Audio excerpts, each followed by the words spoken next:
Assalamualaikum warahmatullahi wabarakatuh. Selamat pagi anak-anakku kelas 2 di Surabaya yang luar biasa.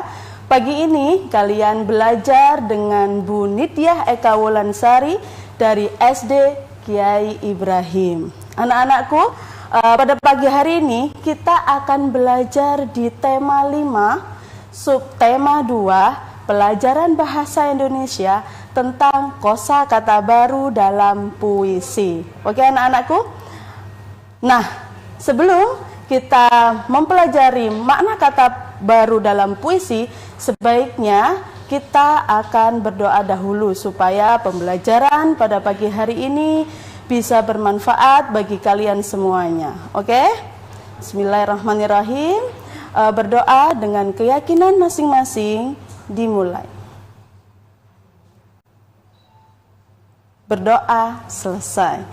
Terima kasih anak-anakku. Sebelum kita masuk ke dalam pelajaran materi, Ibu Ninit mempunyai tepuk yang harus kalian ikuti ya. Siapkan semua peralatannya, mulai dari buku paket, buku tulis, alat tulis, dan minum kalaupun itu perlu supaya nanti kalian bisa fokus di depan layar kaca kalian ya.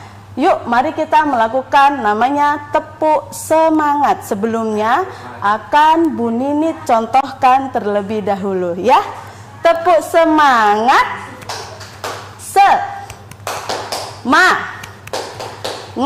Semangat. Nah, sekarang kalian harus mengikuti Bu Ninit dengan penuh semangat yang luar biasa. Kalau perlu silakan berdiri di tempat juga tidak apa-apa. Kita ulang lagi ya anak-anakku. Tepuk semangat. Semangat.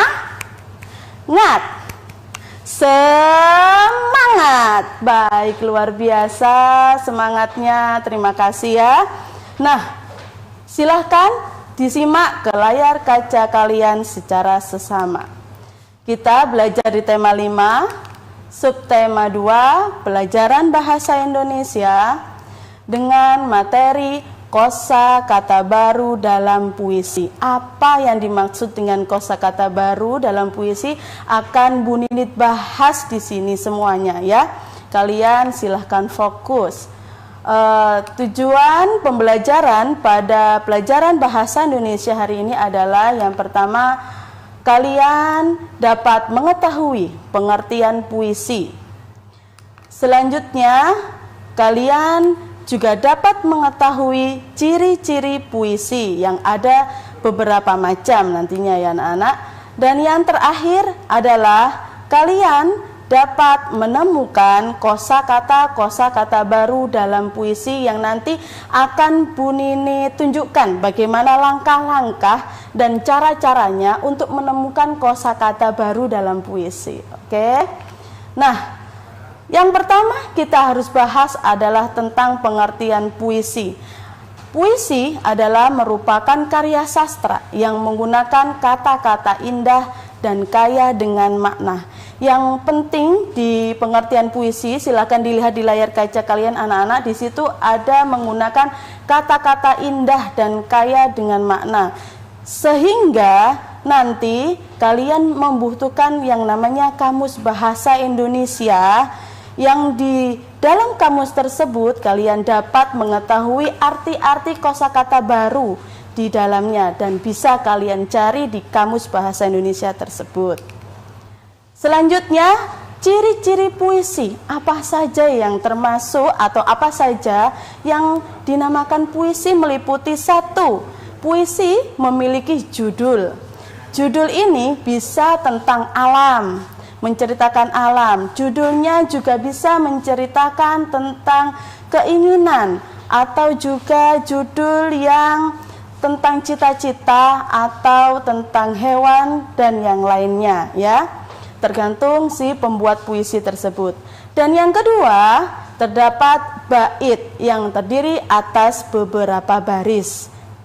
Yang terakhir, ciri-ciri puisi itu menggunakan kata-kata indah dan penuh makna yang Bu Ninit sampaikan tadi, sehingga kita memerlukan kamus bahasa Indonesia. Nah, silakan dilihat di layar kaca kalian anak-anak. Berikut adalah contoh puisi. Ibu di sini akan menerangkan yang dinamakan baris dan bait. Di sini puisi yang berjudul Cita-Citaku, ciptaan Angelica. Silakan disimak.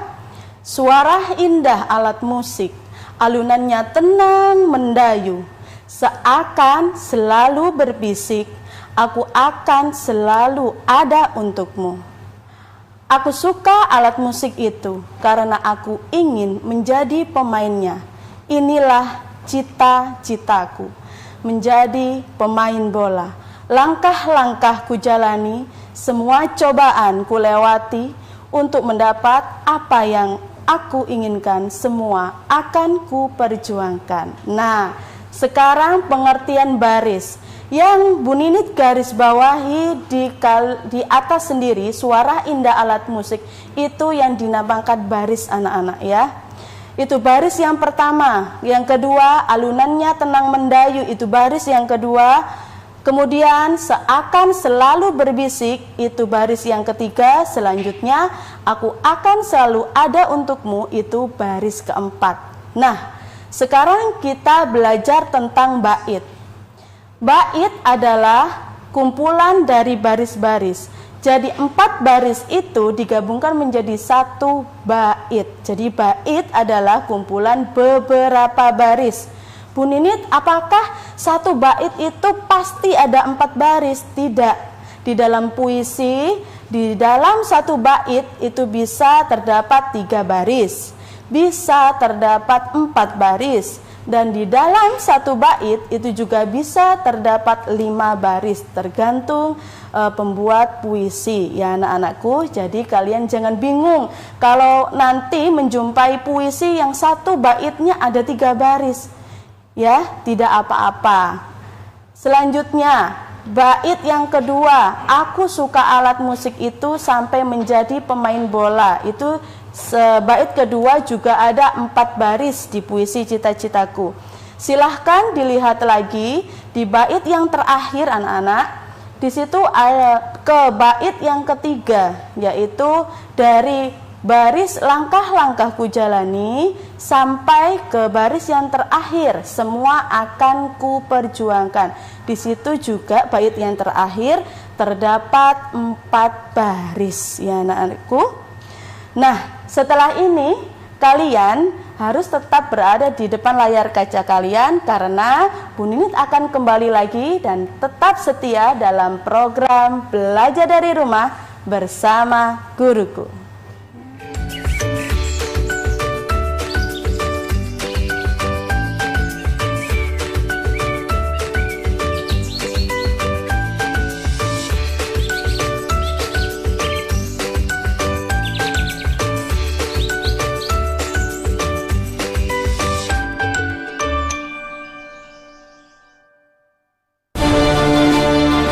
Sejak 1950,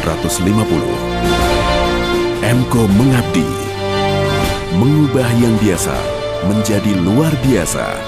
Cat aluminium dari Emco. Hai pemirsa, bagaimana kabar Anda hari ini? Tetap bersemangat dan patuhi protokol kesehatan kan? Kali ini Cuacuit hadir kembali untuk memberikan penawaran terbaik untuk Anda. Cuacuit Mart, solusi tepat untuk stay healthy, stay positive, and stay at home. Caranya gampang sekali, cukup ambil handphone Anda, klik www.cuacuit.com, pilih produk yang Anda inginkan, klik keranjang belanjaan, lakukan pembayaran, tinggal tunggu, belanjaan Anda akan diantar kurir. Mudah, cepat, cukup belanja dari rumah.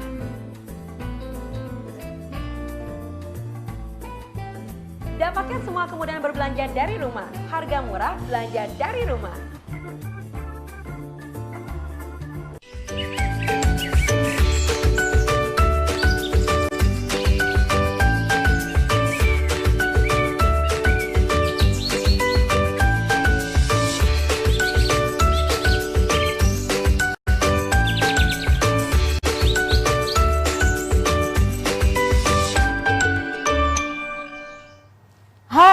Selamat pagi anak-anak kelas 2, kembali lagi dalam program Belajar dari Rumah bersama Guruku.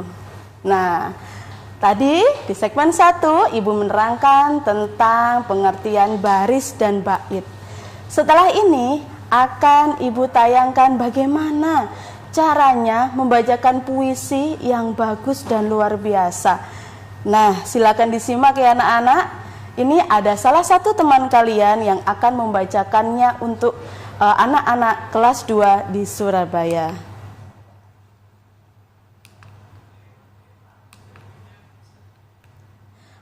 Tapi sebelum Ibu Ninit menampilkan tayangan video, akan Ibu Ninit ulas unsur-unsur di dalam puisi ada apa saja. Yang pertama ada lafal, ya, yang kedua ada intonasi, dan yang ketiga ada ekspresi. Apa yang dimaksud dengan lafal? Yaitu kejelasan pengucapan. Contohnya seperti ini. Kalau kita mau bilang lafal A, maka mulut kita harus terbuka. Dan apabila kita akan melafalkan huruf I, maka bibir kita harus menyeringai. Nah, supaya suara dari huruf per huruf tersebut bisa tepat terdengar oleh pendengar. Ya, anak-anak, contoh baca, menulis, dan sebagainya harus jelas dengan apa yang kita katakan. Yang kedua adalah intonasi. Intonasi adalah ketepatan nada. Maksud nada di sini adalah anak-anak bukan nada untuk bernyanyi, tapi nada untuk membacakan puisi. Apabila puisi di dalam puisi tersebut marah, maka nada kita harus tinggi. Sebaliknya, di dalam puisi tersebut adalah berisi tentang kesedihan, maka kita nadanya harus direndahkan sedikit, seperti itu. Terakhir, unsur-unsur dalam puisi adalah ekspresi atau raut wajah. Nah, ketika kita membacakan puisi yang marah, maka raut wajah kita juga harus marah, ya. Dan apabila ekspresi atau puisi itu menerangkan tentang kegembiraan, kesukacitaan, keriangan, maka kita harus membawanya dengan tersenyum dan gembira. Kebalikannya, apabila isi puisi tersebut tentang bencana alam misalnya, tentang musibah dan tentang kesedihan, maka ekspresi atau raut wajah yang membawakannya harus bersedih, ya. Selanjutnya, ini adalah contoh pembacaan puisi untuk anak-anakku kelas 2 di Surabaya. Silakan. Assalamualaikum warahmatullahi wabarakatuh. Saya Nesa Askaila Nazira, kelas 2B dari SD Kiai Ibrahim Surabaya. Saya akan membacakan puisi Cita-citaku, ciptaan Angelika. Suara indah alat musik, alunannya tenang mendayung, seakan selalu berbisik, aku selalu ada untukmu. Aku suka dengan alat musik itu. Karena itu, aku ingin menjadi pemainnya. Inilah cita-citaku, menjadi pemain biola. Langkah demi langkah ku jalani, semua cobaan ku lewati, untuk mendapatkan apa yang ku inginkan. Semua akan ku perjuangkan. Terima kasih. Wassalamualaikum warahmatullahi wabarakatuh.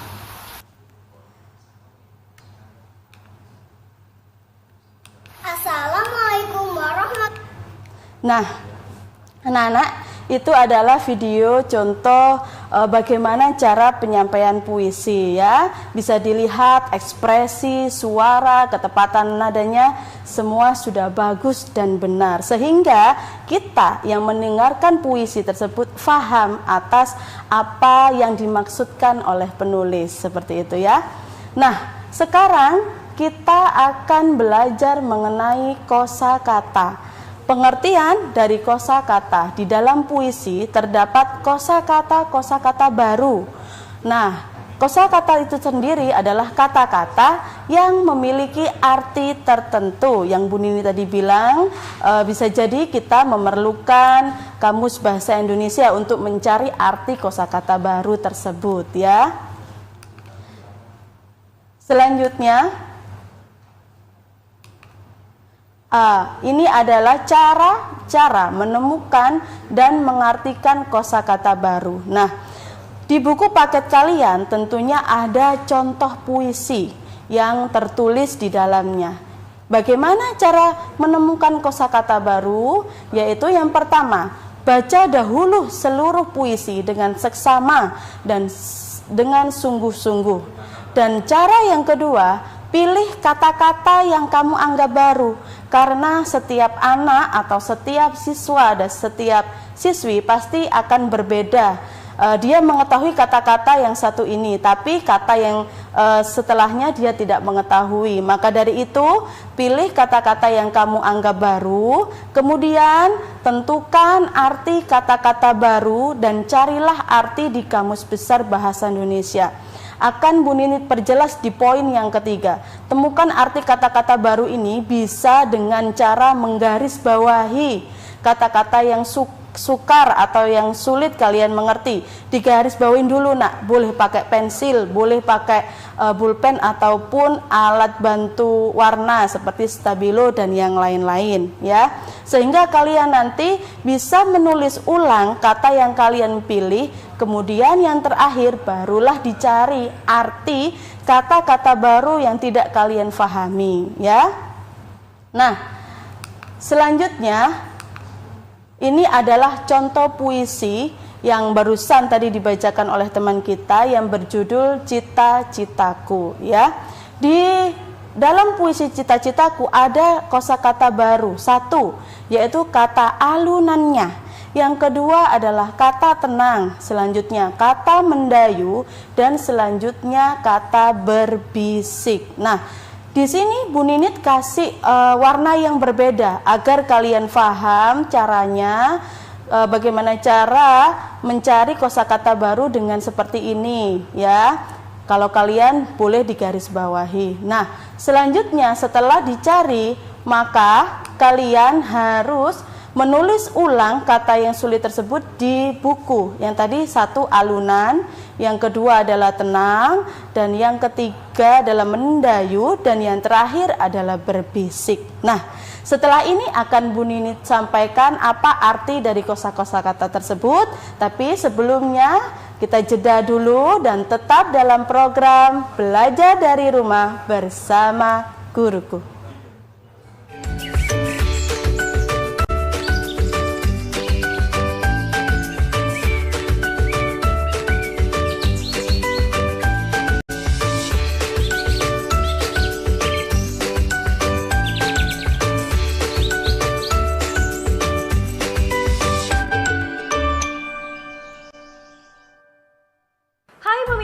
Bagaimana kabar Anda hari ini? Tetap bersemangat dan patuhi protokol kesehatan kan? Kali ini Cuacuit hadir kembali untuk memberikan penawaran terbaik untuk Anda. Cuacuit Mart, solusi tepat untuk stay healthy, stay positive, and stay at home. Caranya gampang sekali, cukup ambil handphone Anda, klik www.cuacuit.com, pilih produk yang Anda inginkan, klik keranjang belanjaan, lakukan pembayaran, tinggal tunggu, belanjaan Anda akan diantar kurir. Mudah, cepat, cukup belanja dari rumah.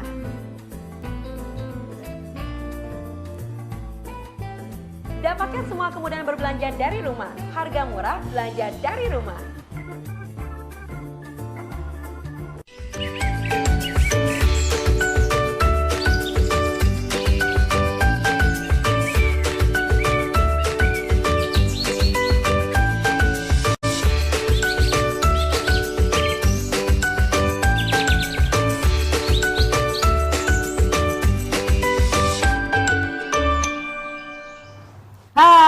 Anak-anak kelas 2, kita kembali lagi di dalam program Belajar dari Rumah bersama Guruku. Ya. Nah, Kita sekarang akan mempelajari tentang arti kosakata. Yang pertama adalah alunan. Alunan yaitu ayunan suara-suara atau nyanyian yang bernada. Dan kosakata yang kedua adalah tenang. Tenang adalah diam, tidak bergerak ya. Tidak menoleh ke kanan, ke kiri, ataupun jalan-jalan. Yang ketiga adalah mendayu. Mendayu yaitu berarti berbunyi atau bersuara yang sayup-sayup, yang samar-samar, mendayu ya. Dan yang terakhir adalah kata berbisik. Berbisik artinya suara perlahan-lahan. Selanjutnya akan Ibu kasih contoh puisi yang lain, yaitu di sini berjudul Adikku Manis. Jadi menceritakan adiknya si penulisnya ya. Kita simak. Adikku yang manis, janganlah engkau menangis. Mari kita bergembira, bernyanyi, bersukaria. Adikku sayang, jangan ragu, janganlah bimbang. Katakan sejujurnya, apa gerangan penyebab duka. Adik manis, adikku sayang, tiada guna bersedih hati. Kurus badan penyakit datang, lebih baik mari bernyanyi. Nah, di puisi yang berjudul Adikku Manis, sebelum Bu Ninit akan masuk ke kosakata, Ibu akan menerangkan lagi tentang bait. Mengulas lagi. Di puisi tersebut ada ada 3 bait, di mana per baitnya ada 4 baris ya anak-anak, bisa dilihat. Dan di puisi tersebut ada beberapa kata yang sukar atau tidak bisa dipahami. Yang pertama yaitu bersukaria, yang kedua adalah ragu, selanjutnya adalah kata bimbang, selanjutnya kata gerangan, dan kata duka, dan kata guna. Nah, apa arti dari kata-kata atau kosakata baru tersebut? Setelah ditandai dengan garis bawahi boleh, di blok boleh, di stabilo boleh, maka kita cari artinya. Yang pertama, arti dari bersukaria yaitu bersuka hati, ya, menandakan bahwa senang, gembira. Dan yang kedua, arti ragu, tidak tetap hati, jadinya mau ke sana tidak jadi, mau ke sini tidak jadi ragu-ragu. Selanjutnya kata bimbang yang berarti kurang percaya diri, jadi kurang pas ya, dan kurang sreg, makanya kurang percaya diri. Selanjutnya kata gerangan, gerangan artinya kiranya. Selanjutnya ada kata duka yang artinya susah hati atau bersedih. Terakhir guna yang berarti manfaat, berguna. Nah, jadi guna artinya adalah bermanfaat. Selanjutnya, ini contoh puisi yang berikutnya dengan judul Menjaga Kesehatan ya. Hati-hati, kalian harus menjaga kesehatan baik-baik di kondisi seperti ini. Yang berisi, ayo kawan-kawan menjaga kesehatan. Badan sehat dan kuat, itulah yang diidamkan. Bebaskan diri dari kotoran yang menempel di badan. Rambut, kulit, kuku, dan telinga harus dijaga kebersihannya. Makan makanan bergizi, berolahraga, dan beristirahat. Jika semua ditaati, badan kita tentu sehat. Amin ya. Nah, akan Ibu tanya sekarang kalian, di puisi Menjaga Kesehatan ini kira-kira siapa yang tahu di situ ada berapa bait anak-anakku? Coba siapa yang bisa jawab? Betul. Di puisi Menjaga Kesehatan ini terdapat 3 bait. Dan siapa yang tahu juga setiap bait ada berapa baris ya di situ? Pinter sekali. Di satu bait ada 4 baris ya anak-anakku. Pinter semuanya. Selanjutnya kosakata yang sulit adalah 1 diidamkan, kedua bebaskan, dan bergizi. Yuk kita lihat apa artinya. Diidamkan artinya diinginkan. Yang kedua adalah bebaskan. Arti bebaskan adalah tanpa batas ya. Yang terakhir bergizi adalah mengandung zat baik bagi tubuh ya. Selanjutnya ini adalah kesimpulan dalam pembelajaran pagi hari ini. Yang pertama adalah pengertian puisi. Puisi merupakan karya sastra menggunakan kata-kata indah dan kaya dengan makna. Ciri-cirinya yaitu memiliki judul seperti tadi anak-anak, terdapat bait yang terdiri ada beberapa baris, yang terakhir menggunakan kata-kata yang indah dan penuh makna.